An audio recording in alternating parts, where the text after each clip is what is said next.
नमस्कार. सिटी न्यूजच्या बुलेटिनमध्ये प्रेक्षकांचं मनपूर्वक स्वागत. आज दिनांक 17 जुलै 2026 वार शुक्रवार.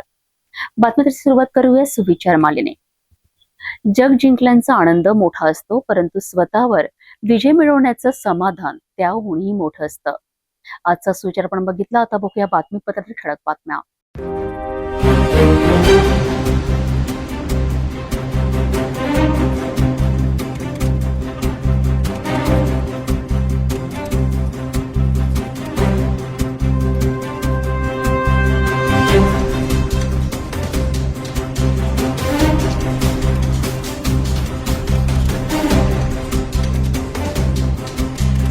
आपण ठळक बातम्या बघितल्या. आता घेऊया छोटासा ब्रेक. शादी और ब्याह की शुरुआत आराधना साड़ी के साथ.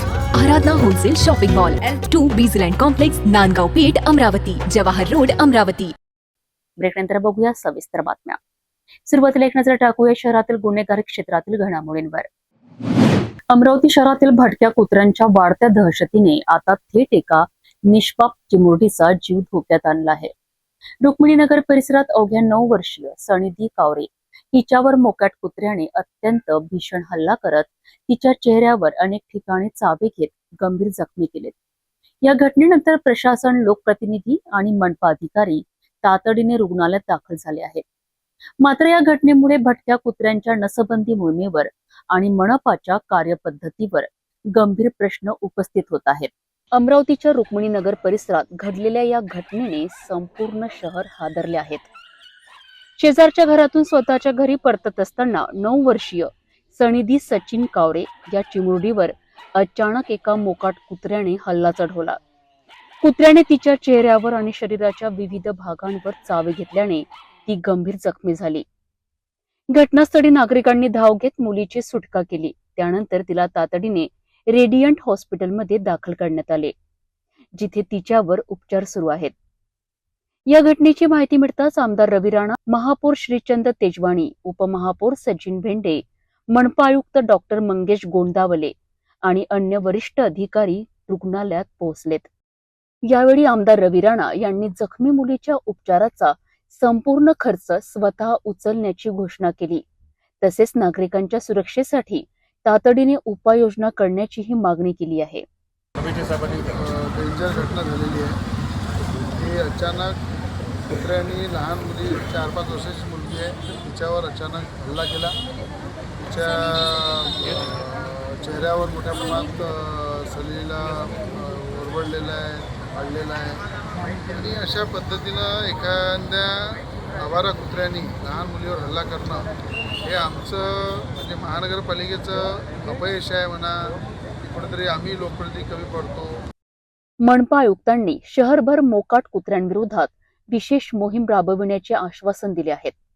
मात्र या घटनेनंतर मनपाच्या पशुवैद्यकीय विभागाच्या कामकाजावर प्रश्नचिन्ह निर्माण झाले आहेत. काँग्रेसचे स्वीकृत सदस्य अनिल अग्रवाल यांनी एप्रिल महिन्यातील आमसभेत भटक्या कुत्र्यांच्या नसबंदी मोहिमेतील कथित अनियमिततेचा मुद्दा उपस्थित केला होता. मोठ्या प्रमाणात नसबंदी झाल्याचा दावा होत असताना शहरातील मोकाट कुत्र्यांची संख्या का वाढत आहे, असा सवाल त्यांनी उपस्थित केला होता. 2 आमसभे अगोदर म्हणजे एप्रिल महिन्यात तो विषय मी उचलला होता आणि माझा स्पष्ट आरोप होता की अमरावती महानगरात भटक्या कुत्र्यांची नसबंदी जे नियमाप्रमाणे आणि रीतसरप्रमाणे झाली पाहिजे, ज्याच्यासाठी महापालिका कोट्यवधी रुपये खर्च करते. म्हणजे महापालिकेने वेळोवेळी मागील 5 वर्षात याच्यावर जवळपास 2 कोटी रुपये खर्च केले. पण या 2 कोटी रुपयामधनं माझा स्पष्ट आरोप आहे की एकही काम झालं नाही.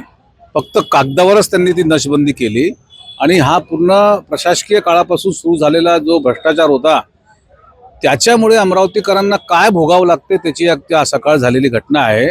त्या चिमुकल्या 10 वर्षाच्या मुलीला ज्या प्रकारे तो रेबीज असलेला कुत्रा चावला आहे आणि त्या मुलीची अवस्था इतकी बिकट झाली आणि तिला ICU मध्ये उपचारासाठी दाखल करावं लागलं.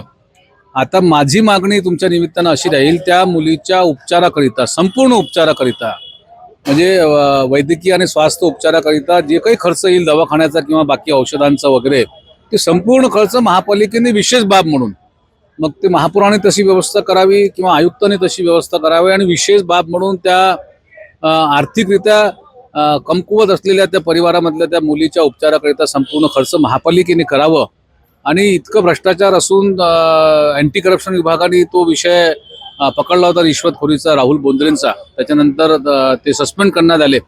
पण त्याच्यानंतरही आतापर्यंत भटक्या कुत्र्यांच्या नसबंदीसाठी जो ठेका द्यायला पाहिजे होतं महापालिकेने आतापर्यंत दिला नाही आहे. तुमच्या माध्यमाने मी सत्ता पक्षाला आणि प्रशासनाला विनंती करेल की तो जो ठेका आहे भटक्या कुत्र्यांच्या नसबंदीचा तो लवकरात लवकर द्यावा आणि तो ठेका घ्यायला जितक्या काही एजन्सी इच्छुक असेल त्या एजन्सींना मी याच्या अगोदर वृत्तपत्राच्या माध्यमाने आवाहन केलं होतं. पुन्हा तुमच्या माध्यमाने आवाहन करतो, ज्यांना काम करायचं असेल त्यांनीच तो फक्त ठेका घ्यावा. भ्रष्टाचारासाठी किंवा लाखो रुपये हडपण्यासाठी तो ठेका घेऊ नये आणि भटक्या कुत्र्यांच्या नसबंदीसाठी वेळोवेळी फक्त मीच नव्हे माझ्यासारखे आणखीन 5-10 नगरसेवक आहे जे त्याच्यावर नजर ठेवेल सर्वपक्षीय. आणि पुन्हा शेवटी विनंती करेल महापालिका प्रशासनाला आणि महापौराला आणि आयुक्तांना त्या लहान मुलीच्या अदितीच्या उपचारासाठी संपूर्ण खर्च महापालिकेने वहन करावा.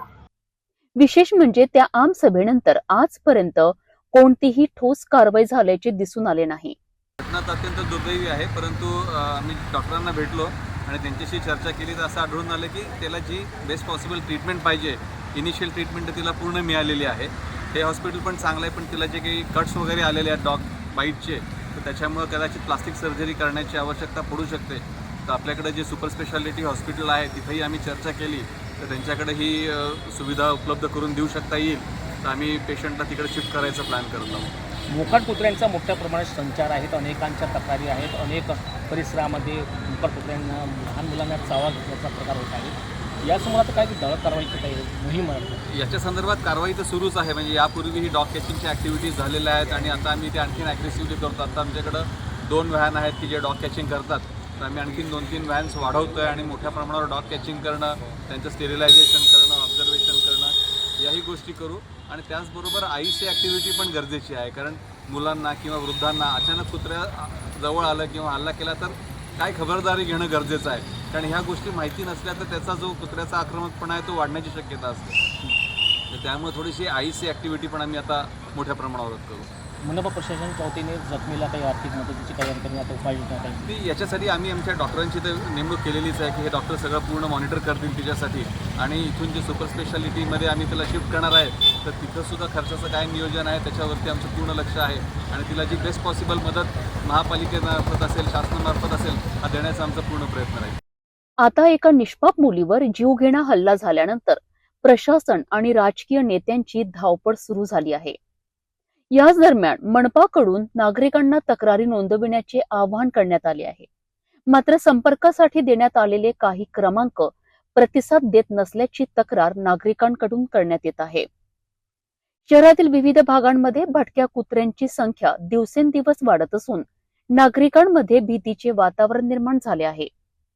आता प्रशासन केवळ आश्वासनांपुरते मर्यादित राहणार की प्रत्यक्षात कठोर कारवाई करणार याकडे संपूर्ण अमरावतीचे लक्ष लागले आहे. एका 9 वर्षाची मुरडीवर झालेला हा जीवघेणा हल्ला केवळ एक अपघात नाही तर शहरातील भटक्या कुत्र्यांच्या वाढत्या समस्येची गंभीर घटना आहे. नसबंदी मोहिमेवरील प्रश्न, प्रशासनाची कथित निष्क्रियता आणि नागरिकांच्या सुरक्षेचा मुद्दा पुन्हा एकदा ऐरणीवर आला आहे. आता आश्वासनापलीकडे जाऊन ठोस कारवाई होते का हे पाहणे महत्त्वाचे ठरणार आहे.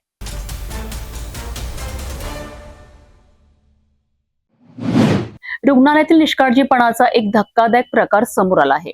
ऑपरेशन थिएटर आणि आयसीयूच्या परिसरात पाहणीसाठी गेलेल्या जनप्रतिनिधींनी असे दृश्य पाहिले की त्यांच्या डोळ्यासमोर विश्वास बसला नाही. रुग्णांसाठी असलेल्या बेडवर उभे राहून विजेचे काम सुरू असल्याचा आरोप करण्यात आला आहे. रुग्णालयाच्या 4थ्या मजल्यावरील आयसीयू आणि ऑपरेशन थिएटर परिसरात जनप्रतिनिधी पाहणीसाठी पोहोचले असता धक्कादायक दृश्य समोर आलेत. आरोपानुसार विजेचे काम करण्याकरिता सीडीचा वापर न करता रुग्णालयातील 4 बेड एकावर एक रचण्यात आले होते आणि त्यावर उभे राहून इलेक्ट्रिशियन काम करीत होता. हेच बेड रुग्णांच्या उपचारासाठी वापरले जात असल्याने उपस्थितांनी तीव्र नाराजी व्यक्त केली आहे. याच वेळी एका वरिष्ठ कर्मचाऱ्याने एका रुग्णाला रुग्णालयात एकही बेड उपलब्ध नसल्याचे सांगितल्याची माहिती समोर आली आहे. त्यामुळे एका बाजूला बेडची कमतरता असल्याचा दावा आणि दुसऱ्या बाजूला त्याच बेडचा अशा प्रकारे वापर होत असल्याने अनेक प्रश्न उपस्थित झाले आहेत. हा सुपर स्पेशलिटी चौथा मजला ओटीचा रूम आहे. हा जेव्हा पेशंट ॲडमिट होते हा लोक म्हणते बेड नाही. हा इलेक्ट्रिशियन काम करायला आले, 4 बेड वापरून ते काम करायला लागले. याच दारामधून आता अंकुश वानकडे नावाचा न्यूरोलॉजिस्ट आतमध्ये गेला, परत ती येणार. पण हा अवस्था बघा, हा ते 4 बेड, हा लोक बघा कसे बसले आहे. ते या लोकांना बसायची जागा नाही, खाली बसून जेवण करून राहिले. आणि हा मूर्ख कोण आहे जे काय असेल इथे 4 बेड घेऊन यांना परवानगी दिली आहे. यांचे बिल देणार नाही का? हॉस्पिटलचं मॅनेजमेंट कोणाजवळ आहे? MO नाही इथे, HOD नाही इथे. अरे काय देवा, तुम्ही तुमचाही परिवार आहे बाबा, काय लोकांना काय जीवन देऊन राहिले तुम्ही. सर्वात गंभीर बाब म्हणजे हा संपूर्ण प्रकार तेथे उपस्थित असलेल्या मेडिकल ऑफिसरच्या समोरच सुरू असल्याचा आरोप करण्यात आलाय. मात्र यावर कोणतीही तत्काळ हरकत घेतली गेली नसल्याचे सांगितले जात आहे.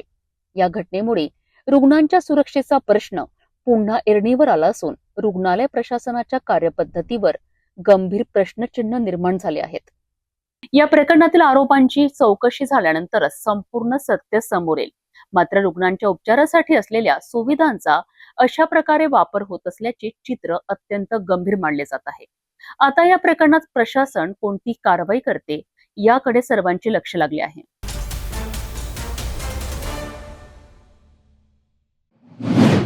अमरावतीमध्ये धनगर समाज आणि मेंढपाळ बांधवांनी आपल्या विविध प्रलंबित मागण्यांकरिता अनोखे आंदोलन छेडले आहे. विदर्भातील अनेक जिल्ह्यातून मोठ्या संख्येने मेंढपाळ या आंदोलनात सहभागी झाले असून सरकारकडे चराई, संरक्षण आणि विमा भरपाईसह विविध मागण्या करण्यात आल्या आहेत.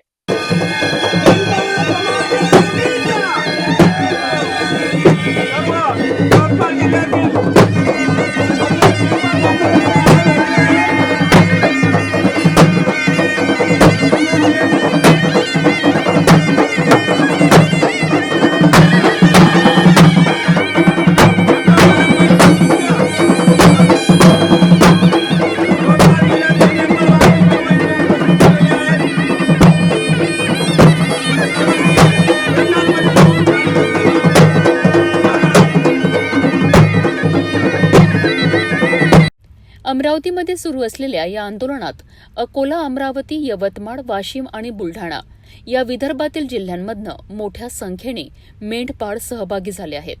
आंदोलनकर्त्यांनी सांगितले की येत्या काळातही या जिल्ह्यातील मेंढपाळ रोज आंदोलनात सहभागी होणार असून आपल्या हक्काच्या मागण्यांसाठी लढा सुरूच ठेवला जाईल. आंदोलनकर्त्यांची प्रमुख मागणी म्हणजे मेंढ्यांच्या चराईसाठी अधिकृत चराई पास उपलब्ध करून देण्यात यावेत, जेणेकरून मेंढपाळांना कोणताही अडथळा न येता चराई करता येईल. याशिवाय धनगर समाजावर होणारे हल्ले थांबवण्याकरिता प्रभावी संरक्षण द्यावे, अशा घटनांमध्ये संबंधितांवर कठोर कारवाई करावी आणि पीडितांना योग्य न्याय मिळावा, अशी ही मागणी करण्यात आली आहे. विजेचा कडकडाट, वीज पडण्याच्या घटना आणि इतर नैसर्गिक संकटांमुळे मेंढपाळांचे मोठे नुकसान होत असल्याचे आंदोलनकर्त्यांनी सांगितलेत. अशा परिस्थितीत विमा संरक्षण आणि भरपाईची प्रभावी व्यवस्था सरकारने करावी, अशी मागणीही करण्यात आली आहे. सरकारने या सर्व मागण्यांवर तातडीने सकारात्मक निर्णय घ्यावा, अन्यथा आंदोलन अधिक तीव्र करण्याचा इशारा आंदोलनकर्त्यांनी दिला आहे. यवतमाळ जिल्ह्यामधून मोठ्या प्रमाणात आज अर्जुनभाऊ महानोर यांना पाठिंबा दर्शवण्याकरता आणि आमच्या भरपूर साऱ्या मागण्या आहे, त्या मागण्या आमच्या पूर्ण मिळाल्या पाहिजे, हाच आमचा प्राथमिक उद्देश आहे. आणि हा मिळाल्याशिवाय आम्ही इथून हटणार नाही, आज आम्ही निर्धार करून यवतमाळहून आलेलो आहोत. या आंदोलनामध्ये कोणकोणत्या जिल्ह्यातून धनगर बांधव आलेले आहेत? या आंदोलनामध्ये विदर्भातील जो 5-6 जिल्हे आहे, अकोला, अमरावती, यवतमाळ, वाशिम, बुलढाणा, या 5-6 जिल्ह्यामधले सर्व मेंढपाळ रोज येणार आहे. काय मागणी आहे या आंदोलनात? आमच्या प्रमुख मागण्या म्हणजे मेंढ्याच्या चराईसाठी अनुदान, म्हणजे मेंढपाळ चराईसाठी पाचेस मिळाल्या पाहिजे. आणि सर्व जे धनगर समाजावर हल्ले होत आहे, जे गावातले लोक काही मारहाण करतात, त्यांचं संरक्षण मिळालं पाहिजे, विमा भरपाई मिळाली पाहिजे. आज मोठ्या प्रमाणात आमच्यावर खूप मोठे संकट निर्माण होत आहे. वीज कडकड्याचे विजा पडत आहे. तर त्याचं संरक्षण या सरकारने आमचं केलं पाहिजे. हाच आमचा प्राथमिक उद्देश आहे. विदर्भातील मेंढपाळांच्या या आंदोलनाकडे आता सरकार आणि प्रशासन काय भूमिका घेते याकडे सर्वांचे लक्ष लागले आहे. आंदोलनकर्त्यांच्या मागण्यांवर लवकर निर्णय होणार का हे पाहणे महत्त्वाचे ठरणार आहे.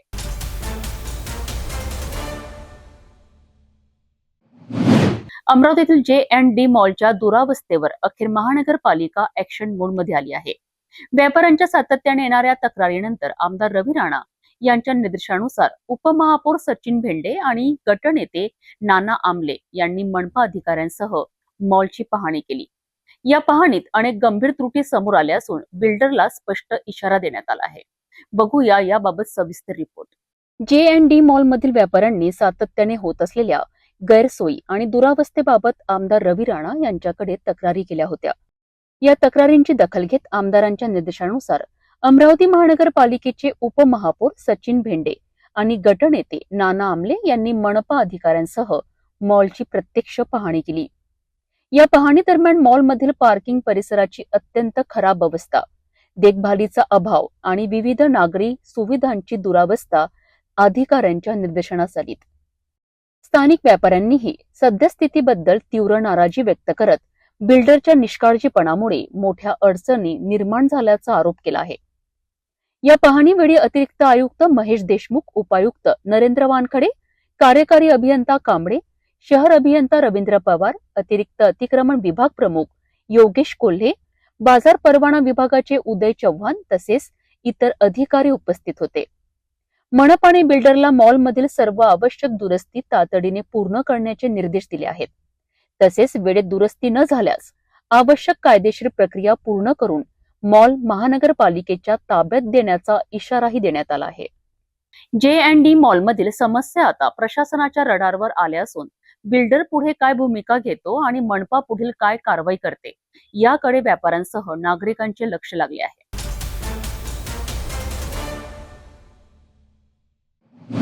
आषाढी एकादशीच्या पावन पर्वावर अमरावती शहर आज भक्तिरसात न्हाऊन निघाले. भगवान जगन्नाथाच्या भव्य शोभायात्रेने शहरातील प्रमुख मार्गावर भक्तीचा आणि उत्साहाचा अनोखा संगम पाहायला मिळाला. सायंकाळी 5:30 वाजता रंगारी गल्ली येथून भगवान जगन्नाथांची शोभायात्रा विधिवत आरती आणि पूजनानंतर प्रस्थान झाली. गाजाबाजा, ढोलताशे आणि भगवान जगन्नाथांच्या जयघोषात ही यात्रा रंगारी गल्लीतून अंबा गेट, गांधी चौक, राजकमल चौक, जयस्तंभ आणि मालवीय चौक मार्गे पुढे सरकली. यात्रेदरम्यान रस्त्याच्या दुतर्फा उभ्या असलेल्या भाविकांनी भगवान जगन्नाथांचे दर्शन घेत आशीर्वाद प्राप्त केलाय. ठिकठिकाणी चौकात आणि आकर्षक आतिषबाजीमुळे वातावरण अधिक भक्तमय आणि उत्साहपूर्ण झालेत. या भव्य शोभायात्रेत शेकडो महिला, पुरुष आणि युवकांनी सहभाग नोंदवत आषाढी एकादशीचा आनंद उत्साहात साजरा केला.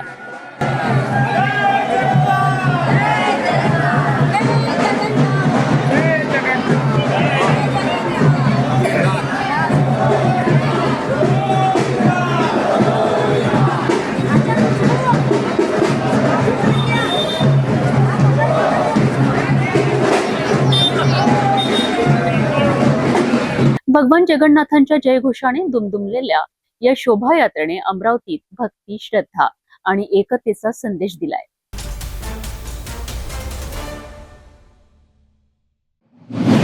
अकोल्यातून एक मोठी आणि धक्कादायक बातमी समोर आली आहे. प्रतिबंधित गुटखा व्यवसायावर आजवरचा सर्वात मोठा घाव घालत FDA आणि अकोला क्राईम ब्रांचने एका दिवसात 2 मोठ्या कारवाया केल्या आहेत. या धडक कारवाईत तब्बल 1,74,00,000 रुपयांचा गुटखा, कच्चा माल आणि अत्याधुनिक मशिनरी जप्त करण्यात आली आहे. 4 जणांना ताब्यात घेण्यात आले असून या संपूर्ण रॅकेटचा कथित मास्टरमाइंड गौरव शर्मा अद्याप फरार आहे. अकोल्यातील MIDC परिसरात सुरू असलेल्या या काळ्या साम्राज्याचा पर्दाफाश कसा झाला पाहूया या विशेष रिपोर्टमधनं. अकोल्यातील MIDC परिसरात प्रतिबंधित गुटख्याचा मोठा अवैध व्यवसाय सुरू असल्याची गुप्त माहिती खाद्य व औषध प्रशासनाला मिळाली होती. या माहितीच्या आधारे सहाय्यक आयुक्त देवानंद वीर यांच्या नेतृत्वाखाली अकोला, अमरावती आणि वाशिम येथील अधिकाऱ्यांच्या संयुक्त पथकाने महाकाया ग्रीन एनर्जी प्रायव्हेट लिमिटेडच्या परिसरात धडक छापा टाकला. छापेमारी दरम्यान कारखान्यात विमल वाह, रेड रेबल आणि बहार या नावांची प्रतिबंधित गुटखा आणि सुगंधित तंबाखूची निर्मिती सुरू असल्याचे उघड झालेत. कारखान्यातून 2,500 किलो सुपारी, 1,500 किलो गुटखा प्रीमिक्स, 380 किलो तंबाखू, 300 किलो मॅग्नेशियम कार्बोनेट, कथ्था पावडर, हजारो तयार गुटखा पाऊच, पॅकिंग रोल आणि रिकामे पाऊच जप्त करण्यात आले. याशिवाय 4 pouch packing machine, 2 blending machine, 2 granite machine, screening आणि सीलिंग मशीनसह अत्याधुनिक यंत्रसामग्रीही जप्त करण्यात आली आहे. या कारवाईत एकूण 1,23,14,480 रुपयांचा मुद्देमाल जप्त करण्यात आलाय. अकोला पोलिसांच्या स्थानिक गुन्हे शाखेनेही MIDC फेज 2 मधील एका गोदामावर छापा टाकत आणखी एका अवैध गुटखा निर्मिती केंद्राचा भंडाफोड केला आहे. पोलीस अधीक्षक अर्चित चांडक यांच्या मिळालेल्या गुप्त माहितीच्या आधारे पोलीस निरीक्षक नितीन लेव्हरकर यांच्या नेतृत्वाखाली ही कारवाई करण्यात आली आहे. या छाप्यात अशोक केदारनाथ शर्मा आणि अजय लक्ष्मण झुंजाळकर यांना अटक करण्यात आली आहे. गोदामातून सुपारी ग्राइंडर, केमिकल मिक्सर, पॅकिंग आणि sealing machine, dryer, air compressor, pouch printing machine, कृत्रिम फ्लेवर, तंबाखू, सुपारी, कथ्था आणि मोठ्या प्रमाणात तयार गुटखा जप्त करण्यात आलाय. या कारवाईत 50,72,564 रुपयांचा मुद्देमाल पोलिसांनी जप्त केला आहे. दोन्ही कारवायांनंतर अकोल्यातून चालणाऱ्या या गुटखा रॅकेटचे मोठे जाळे समोर आले आहेत. हा प्रतिबंधित गुटखा महाराष्ट्रातील कोणत्या जिल्ह्यांमध्ये आणि इतर राज्यांमध्ये पुरवला जात होता याचा तपास आता सुरू आहे. या संपूर्ण प्रकरणात गौरव शर्मा यांची भूमिका संशयाच्या केंद्रस्थानी असून तो सध्या फरार आहे. त्याचा शोध घेण्यासाठी तपास यंत्रणांनी विशेष पथके तैनात केली आहे. अकोल्यात एका दिवसात झालेल्या या 2 मोठ्या कारवायांनी गुटखा माफियांचे धाबे दणाणले आहेत. तब्बल 1,74,00,000 रुपयांचा मुद्देमाल जप्त झाल्याने या अवैध व्यवसायाचे मोठे जाळे उघड झाले आहेत. आता फरार मास्टरमाइंड गौरव शर्मा कधी अटकेत येतो आणि या रॅकेटमधील आणखी कोणती नावे समोर येतात याकडे संपूर्ण महाराष्ट्राचे लक्ष लागले आहे.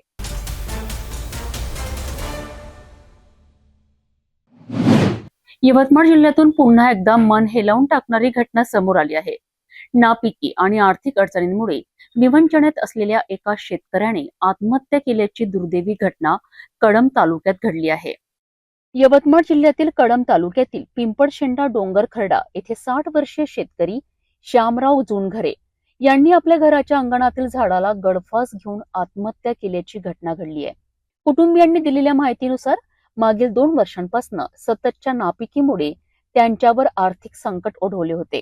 यावर्षी बियाणे आणि पेरणीसाठी आवश्यक पैसा उपलब्ध नसल्याने त्यांना शेतीही करता आली नाही. याशिवाय मागील वर्षीचे कर्ज आणि पुढील शेतीचे नियोजन याचीही त्यांना मोठी चिंता होती, असे कुटुंबियांचे म्हणणे आहे. या मानसिक तणावातून त्यांनी टोकाचे पाऊल उचलल्याचा दावा कुटुंबियांनी केला आहे. श्यामराव झुनघरे यांच्या पश्चात आई, पत्नी, 2 मुले आणि 1 मुलगी असा परिवार आहे.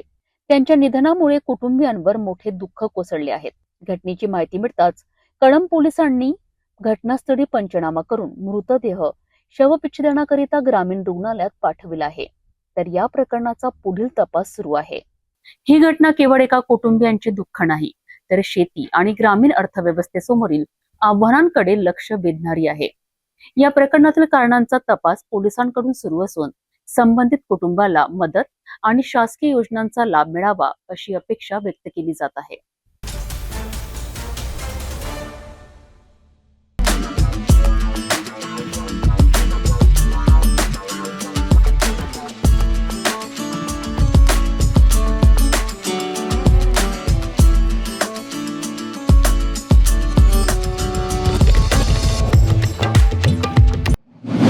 नागपूरच्या कपिलनगर परिसरात भरधाव दुचाकीच्या धडकेत अवघ्या 4 वर्षाचा चिमुकला गंभीर जखमी झाला आहे. या अपघातात चिमुकल्याच्या पायाला फ्रॅक्चर झाले असून त्याच्यावर रुग्णालयात उपचार सुरू आहेत. या घटनेमुळे परिसरात हळहळ व्यक्त होत आहे. नागपूरच्या कपिलनगर परिसरातील NIT गार्डन जवळ रात्री 9:30च्या सुमारास हा अपघात घडलाय. मिळालेल्या माहितीनुसार 4 वर्षीय आदित्य दिनेश खोब्रागडे हा रस्त्याच्या कडेला असताना भरधाव वेगाने आलेल्या एका दुचाकीने त्याला जोरदार धडक दिली. धडक इतकी भीषण होती की चिमुकला काही अंतरावर जाऊन पडला. या अपघातात त्याच्या पायाला गंभीर दुखापत झाली. या घटनेनंतर कुटुंबियांनी तातडीने आदित्यला रुग्णालयात दाखल केले. तपासणीनंतर डॉक्टरांनी त्याच्या पायाला फ्रॅक्चर झाल्याचे सांगितले असून प्लास्टर करण्यात आले आहेत. सध्या चिमुकल्याची प्रकृती स्थिर असल्याची माहिती डॉक्टरांनी दिली असून त्याच्यावर पुढील उपचार सुरू आहेत. कपिलनगर पोलिसांनी या प्रकरणाची नोंद घेऊन तपास सुरू केला आहे. धडक देणाऱ्या दुचाकीस्वाराची ओळख पटविण्याचे प्रयत्न सुरू आहेत. या घटनेनंतर पोलिसांनी आणि स्थानिक नागरिकांनी वाहन चालकांना निवासी भागात कमी वेगाने वाहन चालवण्याचे तसेच लहान मुलांची विशेष काळजी घेण्याचे आवाहन केले आहेत. भरधाव वाहनांचा वेग अनेकदा निष्पाप जीवांसाठी धोकादायक ठरत आहे. निवासी भागात वाहने चालवताना अधिक सतर्कता बाळगणे ही प्रत्येक वाहन चालकाची जबाबदारी आहे. या प्रकरणाचा तपास सुरू असून पोलिसांकडून पुढील कारवाई केली जात आहे.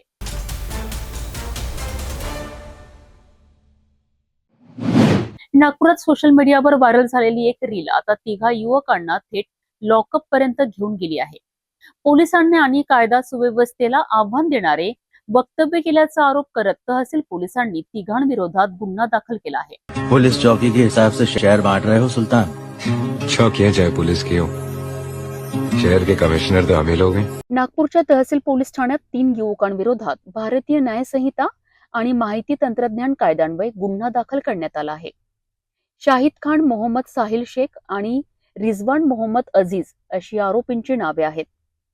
पोलिसांच्या माहितीनुसार आरोपींनी त्यांच्या इंस्टाग्राम आयडीवर एक रील तयार करून ती सोशल मीडियावर व्हायरल केली होती. या रीलमध्ये पोलीस यंत्रणा आणि कायदा सुव्यवस्थेला आव्हान देणारे वक्तव्य करण्यात आल्याचा आरोप आहे. या व्हिडिओमुळे पोलीस विभागाची प्रतिमा मलिन होत असून समाजात असंतोष निर्माण होण्याची तसेच सार्वजनिक शांतता बिघडण्याची शक्यता असल्याची पोलिसांचे म्हणणे आहे. तहसील पोलिसांनी तिन्ही आरोपींना ताब्यात घेतले असून पुढील प्रतिबंधक कारवाई सुरू आहे. मेरा नाम मोहम्मद रिजवान मोहम्मद अजीज, मैं टिल्की पलेपेट में रहता हूँ, मोमिनपुरा नागपुर. मेरा नाम शाहिद अफजल शकील खान है, मैं मोमिनपुरा हैदरी रोड में रहता हूँ, नागपुर. मेरा नाम मोहम्मद साहिल मोहम्मद शकील है, मेरा रहना मोमिनपुरा तकिया दीवानशाह में है, लालपुर. हमने कुछ टाइम पहले एक वीडियो डाली थी इंस्टाग्राम पे जिसमें कुछ डायलॉग था कि पुलिस चौकी के हिसाब से शहर बांट रहे हो सुल्तान, शहर के कमिश्नर तो हम ही लोग हैं. तो ऐसी वीडियोस ना डालें जो कि गलत है और जो भी गलती है हम माफी चाहते हैं. पुलिस वीडियो दोबारा नहीं डालेंगे. पुलिस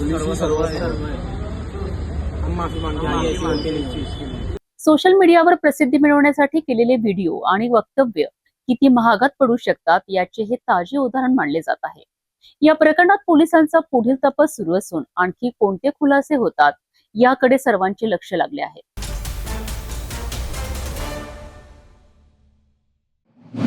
नागपूर शहरात अनैतिक व्यापाराविरोधात गुन्हे शाखेच्या युनिट 1 ने मोठी कारवाई केली आहे. सदर पोलीस ठाण्याच्या हद्दीतील एका स्पा सेंटरवर छापा टाकत पोलिसांनी एका आरोपीला अटक केली असून 3 महिलांची सुटका केली आहे. या कारवाईत रोख रक्कम, मोबाईल, DVR आणि इतर साहित्य असा सुमारे 36,000 रुपयांचा मुद्देमाल जप्त करण्यात आला आहे.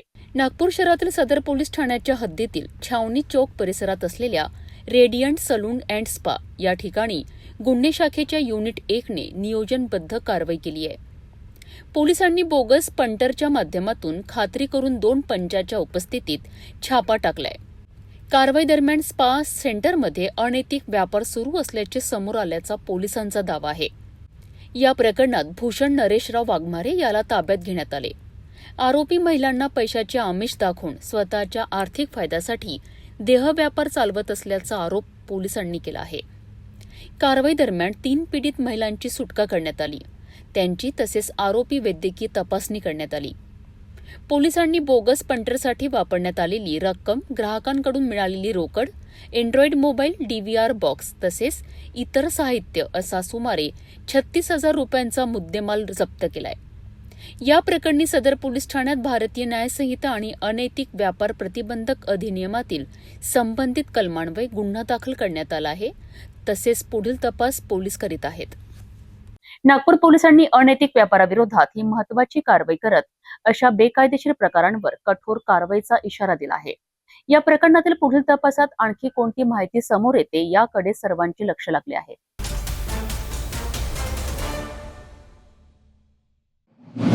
वर्धा जिल्ह्याला हादरून सोडणाऱ्या 12 वर्षीय अल्पवयीन मुलीच्या निर्गुण हत्येप्रकरणी पोलिसांना मोठे यश मिळाले आहे. या प्रकरणातील आरोपीला अखेर अटक करण्यात आली असून शेजारील शेतात काम करणारा शेतमजूरच या हत्येचा आरोपी असल्याचे तपासात समोर आले आहे. राहुल राजू मडावी वय 30 वर्ष असे आरोपीचे नाव असून संशयित म्हणून ताब्यात घेतलेल्या तिघांपैकी तोच आरोपी निघाला आहे. दरम्यान या प्रकरणाच्या सखोल तपासासाठी विशेष तपास पथक अर्थात SIT ची स्थापना करण्यात आली आहे. वर्ध्यातील रोठा येथे 12 वर्षीय अल्पवयीन मुलीची दगडाने ठेचून हत्या करण्यात आल्याची धक्कादायक घटना समोर आल्यानंतर संपूर्ण जिल्ह्यात संतापाची लाट उसळली आहे. या प्रकरणाचा तपास सुरू असताना पोलिसांनी संशयित म्हणून तिघांना ताब्यात घेतले होते. यापैकी राहुल राजू मडावी वय 30 वर्ष हा आरोपी असल्याचे निष्पन्न झाले असून त्याला अटक करण्यात आली आहे.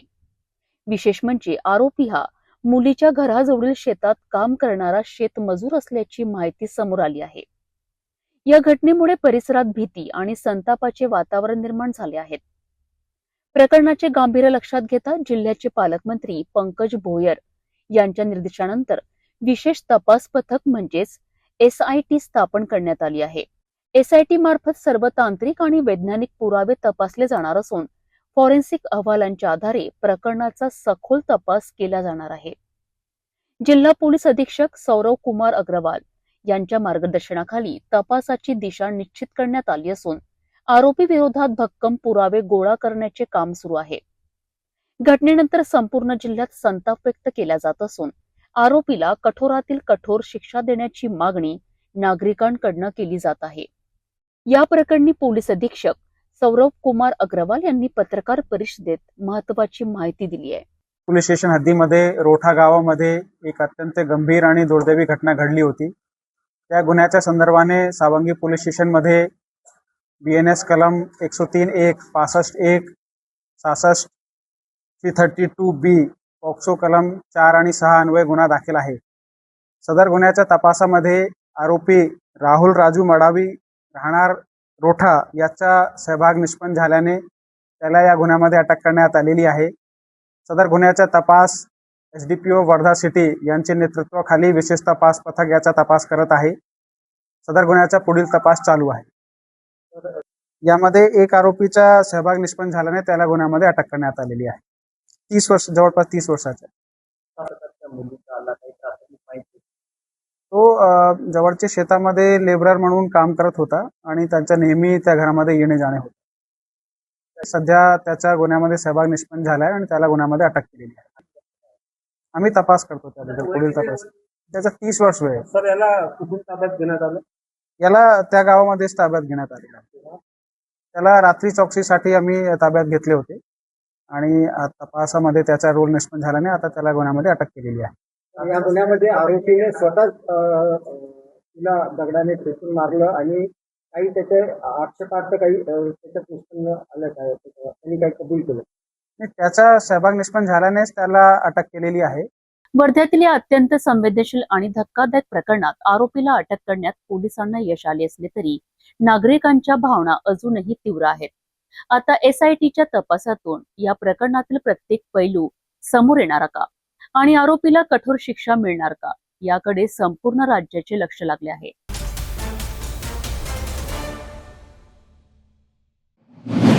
नांदेड जिल्ह्यातून एक अत्यंत धक्कादायक आणि हृदय पिळून टाकणारी घटना समोर आली आहे. एका जिल्हा परिषद शिक्षकाने आपल्या 2 लहान मुलांसह गोदावरी नदी पात्रात कार घालून जीवन संपवल्याची घटना उघडकीस आली आहे.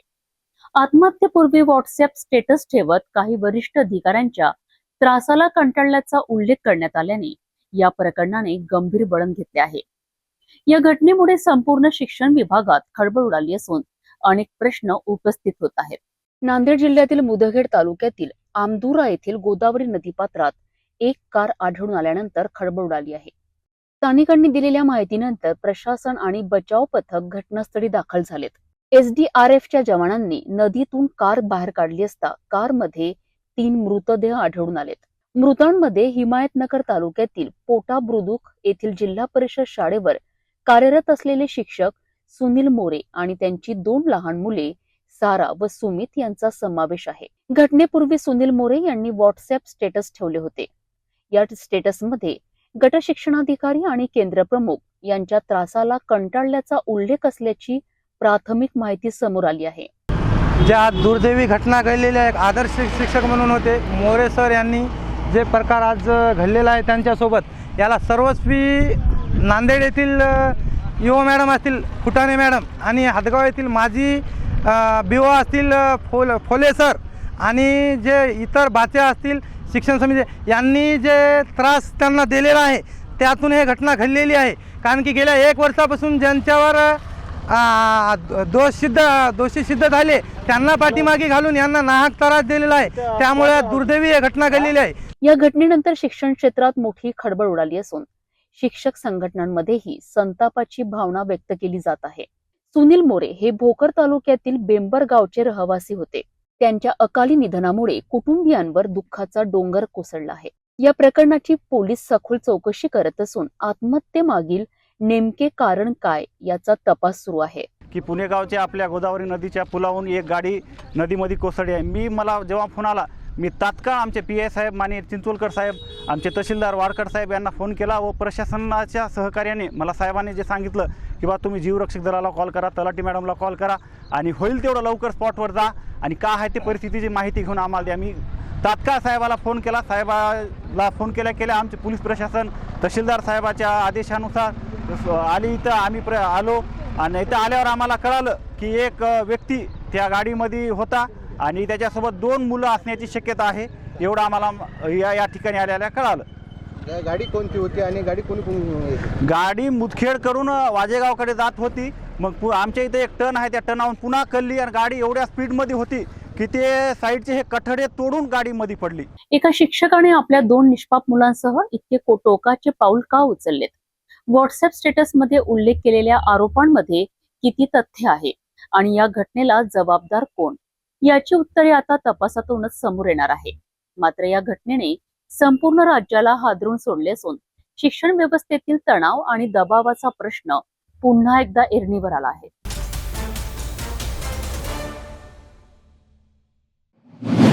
आर्वी शहराच्या विकासाच्या मोठमोठ्या घोषणा केल्या जात आहे, परंतु वास्तव पाहिलं तर शहरातील सर्वात महत्वाचा आणि वर्दळीचा मार्गच आज अंधाराच्या विळख्यात सापडला आहे. नगर परिषद कार्यालयापासून बस स्थानकापर्यंतचे पथदिवे अनेक दिवसांपासून बंद असून नागरिकांचा जीव अक्षरशः धोक्यात आला आहे.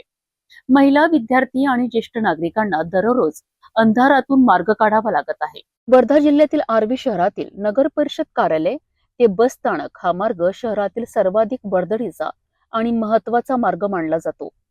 मात्र या मार्गावरील पथदिवे मागील अनेक दिवसांपासून बंद असल्याने संपूर्ण परिसर रात्रीच्या वेळी अंधारमय झाला आहे. रात्रीच्या वेळी कामावरून परतणारे नागरिक, महिला, विद्यार्थी आणि ज्येष्ठ नागरिक यांना मोठ्या अडचणींचा सामना करावा लागतोय.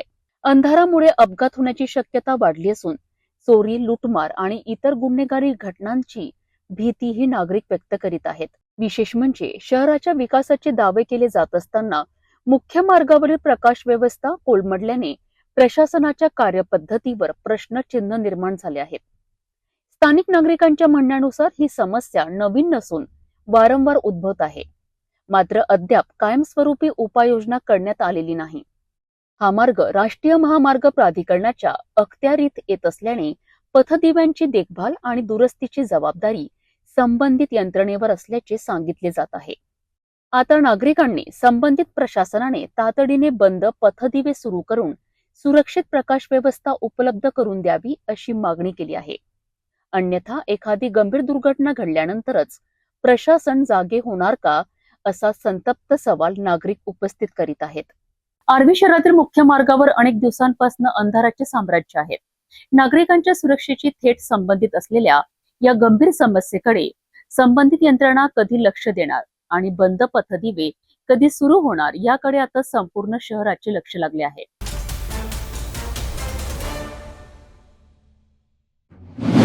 नंदुरबार जिल्ह्यातील शहादा तालुक्यातून आईच्या धाडसाची अंगावर काटा आणणारी घटना समोर आली आहे. घरात अचानक घुसलेल्या बिबट्याशी एक आई थेट भिडली.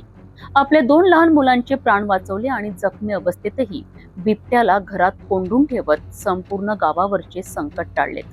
शहादा तालुक्यातील होड मोहिदा गावात मंगळवारी रात्री वैशाली विशाल भांबरे यांच्या घरात अचानक एक बिबट्या शिरल्याची घटना घडली. त्यावेळी वैशाली भांबरे घरकाम करीत होत्या तर त्यांची 2 लहान मुले घरात खेळत होती. अचानक बिबट्याने एका मुलावर झडप घातल्याचे सांगितले जाते. क्षणाचाही विलंब न करता वैशाली भांबरे यांनी आपल्या मुलाला वाचवण्याकरिता बिबट्यावर झेप घेतली. या झटापटीत बिबट्याने त्यांच्यावर हल्ला करत चावा घेतला आणि नखांनी गंभीर जखमा केल्या. गंभीर जखमी होऊनही त्यांनी धैर्य न गमावता बिबट्याला प्रतिकार केला. या दरम्यान त्यांनी आपल्या मुलांना घराबाहेर पळून जाण्यास सांगितले आणि दोन्ही मुलांचे प्राण वाचलेत. मुलं सुरक्षित बाहेर गेल्यानंतर वैशाली भांबरे यांनी स्वतः घराबाहेर येऊन घराचे दरवाजे बाहेरून बंद केलेत आणि बिबट्याला घरातच कोंडून ठेवले. त्यांच्या या प्रसंगावधानामुळे बिबट्या गावात बाहेर पडून आणखी कोणावरही हल्ला करू शकला नाही. घटनेची माहिती मिळताच वन विभागाचे अधिकारी घटनास्थळी दाखल झालेत. सुमारे 3 तास चाललेल्या रेस्क्यू मोहिमेनंतर बिबट्याला सुरक्षितपणे जेरबंद करण्यात आले. या घटनेत वैशाली भांबरे यांच्यासह एकूण 4 जण जखमी झाले असून त्यांच्यावर रुग्णालयात उपचार सुरू आहेत. वैशाली भांबरे यांच्या अद्वितीय धाडसाचे सर्वत्र कौतुक होत असून अनेक जण त्यांची तुलना शिवकालातील धाडसी हिरणकणीशी करीत आहेत. आई आपल्या लेकरांसाठी किती मोठे धाडस करू शकते याचे जिवंत उदाहरण म्हणजे वैशाली भांबरे. त्यांच्या प्रसंगावधानामुळे केवळ त्यांच्या मुलांचेच नव्हे तर गावातील अनेक नागरिकांचे संभाव्य संकटही टळल्याची भावना व्यक्त होत आहे. त्यांच्या प्रकृतीत लवकर सुधारणा व्हावी अशी सर्वजण प्रार्थना करीत आहेत.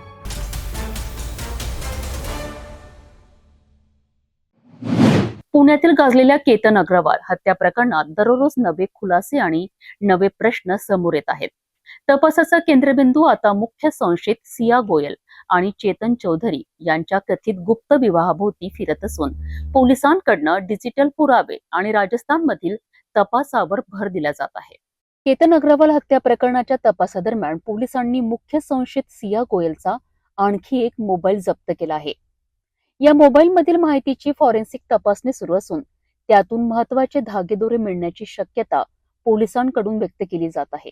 सिया गोयल आणि चेतन चौधरी यांनी राजस्थानमधील खाटूश्याम मंदिरात गुप्तपणे विवाह केल्याची चर्चा समोर आल्यानंतर पुणे ग्रामीण पोलिसांचे विशेष पथक राजस्थानला पोहोचलेत. पोलिसांनी मंदिर प्रशासनाशी संपर्क साधून उपलब्ध सीसीटीव्ही फुटेजची तपासणी केली. मात्र आतापर्यंत या कथित विवाहाचा कोणताही ठोस सीसीटीव्ही पुरावा हाती लागलेला नसल्याची माहिती समोर आली आहे. त्यामुळे हा विवाह प्रत्यक्षात झाला होता की नाही याबाबतचा तपास अद्याप सुरू आहे.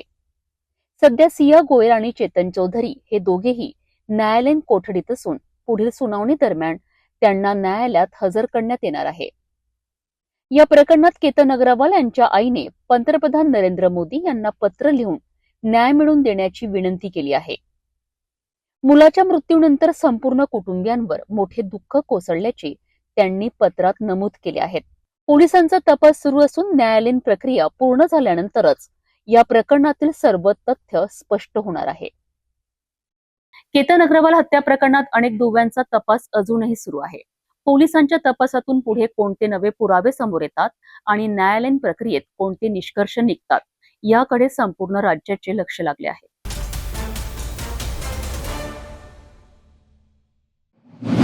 अन्न व औषध प्रशासनाचे आयुक्त तुकाराम मुंढे यांनी पदभार स्वीकारल्यानंतर राज्यभरात भेसळी विरोधात मोठी मोहीम सुरू केली आहे. मुंबईतील विविध ठिकाणी करण्यात आलेल्या कारवायांमध्ये डेअरी, दूध विक्रेते आणि भेसळीच्या साखळीवर मोठा आघात करण्यात आला आहे. एफडीए आयुक्त तुकाराम मुंढे यांच्या निर्देशानुसार मुंबईतील मरीन लाईन्स परिसरातील प्रसिद्ध पारसी डेअरी फार्मची तपासणी करण्यात आली. तपासणी दरम्यान अस्वच्छ परिसर, उत्पादनासाठी लागणारा कच्चा माल अयोग्य पद्धतीने साठवणे, आवश्यक स्वच्छता सुविधा नसणे, कर्मचाऱ्यांच्या वैद्यकीय तपासणीच्या नोंदणीचा अभाव आणि पॅकेजिंगवरील आवश्यक माहितीतील त्रुटी आढळल्याचे एफडीएने सांगितले. या निरीक्षणाच्या आधारे संबंधित डेअरीचा परवाना निलंबित करण्यात आलाय. यानंतर गोरेगाव परिसरात दुधाच्या पिशव्यांमध्ये कथित छेडछाड करून विक्री करणाऱ्या टोळींवर कारवाई करण्यात आली आहे. या प्रकरणात 2 जणांना अटक करण्यात आली असून शेकडो दुधाच्या पिशव्या जप्त करून त्यातील दूध नष्ट करण्यात आले. गोवंडी परिसरातही एफडीएने एका डेअरीवर छापा टाकत नियमांचे उल्लंघन करून विक्रीसाठी ठेवण्यात आलेल्या मोठ्या प्रमाणातील दूध जप्त केलेत.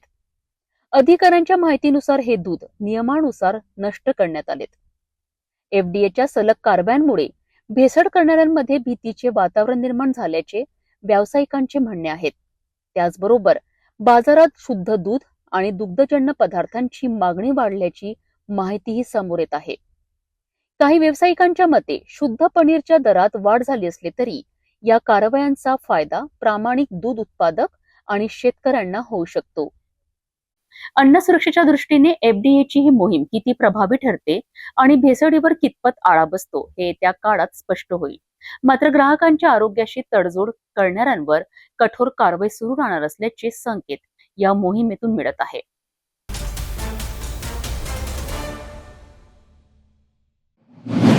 केंद्रीय शिक्षण मंत्री धर्मेंद्र प्रधान यांच्या राजीनाम्याची मागणी देशभरात चर्चेचा विषय ठरत आहे. समाजसेवक सोनम वांगचुक यांनी दिल्लीतील जंतर मंतर येथे उपोषण सुरू केल्याचा दावा करण्यात येत असून परीक्षा व्यवस्थेतील कथित त्रुटी आणि पेपरफुटीच्या घटनांवरनं विद्यार्थ्यांमध्ये तीव्र नाराजी व्यक्त केली जात आहे. देशातील विविध स्पर्धा आणि शैक्षणिक परीक्षांशी संबंधित अनेक वादानंतर केंद्रीय शिक्षण मंत्रालयाच्या कामकाजावर प्रश्न उपस्थित केले जात आहेत. दाव्यानुसार 2026 मधील नीट यूजी परीक्षेच्या कथित पेपरफुटीमुळे परीक्षा रद्द करण्याची वेळ आली. या घटनेमुळे लाखो विद्यार्थ्यांवर परिणाम झाल्याचा आरोप केला जात आहे. यानंतर सीबीएसईच्या ऑन स्क्रीन मार्किंग प्रणालीमध्ये तांत्रिक अडचणी निर्माण झाल्याने उत्तरपत्रिका तपासणी प्रक्रियेवरही प्रश्न उपस्थित झालेत. तसेच एनसीईआरटीच्या इयत्ता 8वीच्या समाजशास्त्राच्या पुस्तकातील मजकुरावरूनही मोठा वाद निर्माण झालाय. या प्रकरणात पुस्तकातील मजकूर बदलण्याची प्रक्रिया राबविण्यात आल्याचे वृत्त समोर आले होते. यापूर्वी 2024 मध्ये नीट आणि यूजीसी नेट परीक्षांबाबतही अनेक वाद झाले होते. काही प्रकरणांचा तपास केंद्रीय तपास यंत्रणांकडे सोपविण्यात आला होता. जेईई ऍडव्हान्स परीक्षेशी संबंधित विद्यार्थ्यांच्या डेटाच्या सुरक्षतेबाबतही प्रश्न उपस्थित करण्यात आले होते. या सर्व घटनांचा उल्लेख करत समाजसेवक सोनम वांगचुक यांनी परीक्षा व्यवस्थेत व्यापक सुधारणा करण्याची मागणी केली आहे. तसेच केंद्रीय शिक्षण मंत्री धर्मेंद्र प्रधान यांनी नैतिक जबाबदारी स्वीकारून राजीनामा द्यावा अशी मागणी आंदोलनकर्त्यांकडून करण्यात येत आहे. या विषयावर केंद्र सरकार किंवा शिक्षण मंत्रालयाकडून अधिकृत भूमिका आणि संबंधित तपास यंत्रणांचे निष्कर्ष महत्त्वाचे ठरणार आहे. परीक्षा व्यवस्थेतील पारदर्शकता, विद्यार्थ्यांचा विश्वास आणि जबाबदारी या मुद्द्यांवर देशभरात चर्चा सुरू आहे. या मागण्यांवर केंद्र सरकार काय निर्णय घेते आणि पुढील घडामोडी काय होतात याकडे सर्वांचे लक्ष लागले आहे.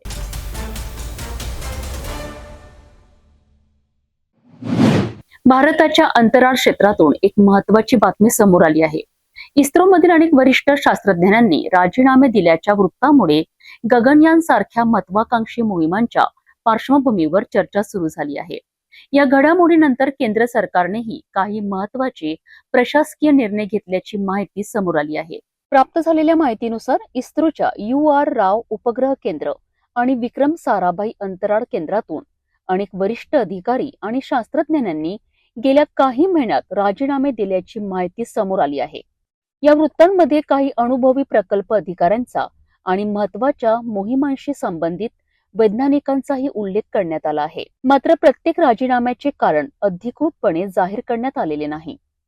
तज्ज्ञांच्या मते खासगी अंतराळ क्षेत्रातील आकर्षक वेतन, करिअरच्या अधिक संधी, कामाचा वाढता ताण आणि सरकारी सेवातील मर्यादित पदोन्नती ही काही संभाव्य कारणे असू शकतात.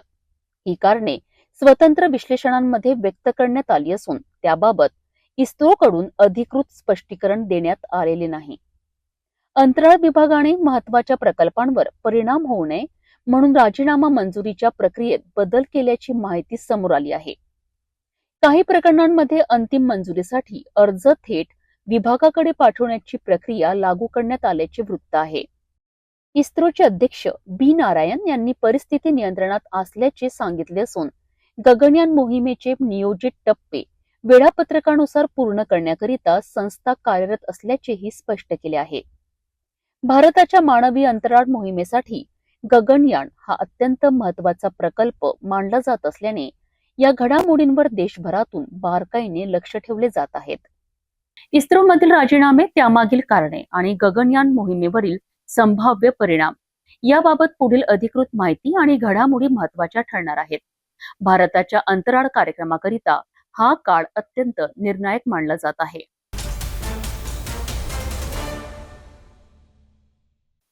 जाता जाता पुन्हा एकदाच्या ठळक बातम्या.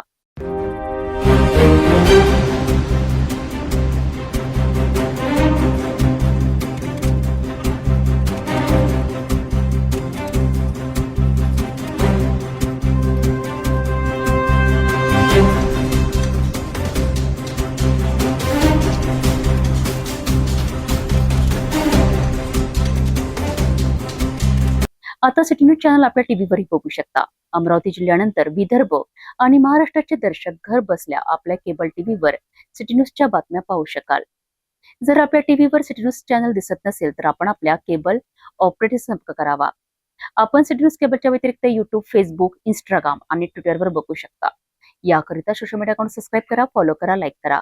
युट्यूब अकाउंट सबस्क्राईब करण्याकरिता सबस्क्राईब बटनाला क्लिक करा आणि बेल आयकॉन दाबायला विसरू नका, कारण सत्य समाचार आपल्यापर्यंत पोहोचणार आहेत. तसेच सिटी न्यूजचे फेसबुक पेज लाईक करा, इंस्टाग्राम आणि ट्विटर हँडल फॉलो करा. आपण व्हॉट्सअपवर सुद्धा सूचना देऊन न्यूज प्राप्त करू शकता. व्हॉट्सअप नंबर स्क्रीनवर येत आहे. हे बातमीपत्र एवढ्यावरच थांबूया. पुन्हा भेटू नवीन घडामोडीसोबत. आपण बघत राहा फक्त सिटी न्यूज. हर खबर पर पैनी नजर, हर मुद्दे पर सटीक वार, यही है सिटी न्यूज की पहचान. जहाँ सच्चाई की आवाज दबाई जाती है वहाँ सिटी न्यूज उठाता है सवाल. हर स्क्रीन पर, हर प्लेटफॉर्म पर हमारी मौजूदगी बोलती है. सिटी न्यूज हमेशा सच के साथ.